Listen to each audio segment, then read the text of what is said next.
Kementerian Pertahanan Rusia mengunggah video detik-detik pesawat tempur Sukhoi Su-25 Angkatan Udara Rusia, Jumat tanggal 18 Maret menghancurkan gudang senjata dan amunisi Ukraina dalam kegelapan.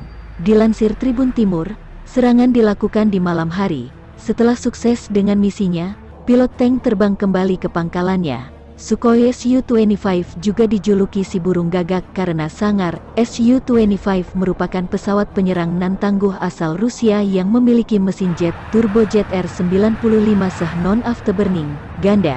Dengan bobot 17 ton, pesawat asal negeri beruang merah ini mampu melesat dengan kecepatan hingga 975 km per jam ke angkasa. Pesawat ini juga dijuluki flying tank alias tank terbang.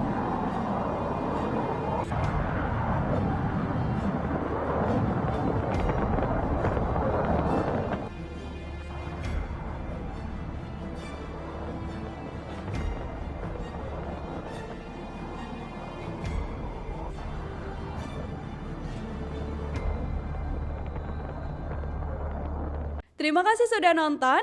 Jangan lupa like, subscribe, dan share ya.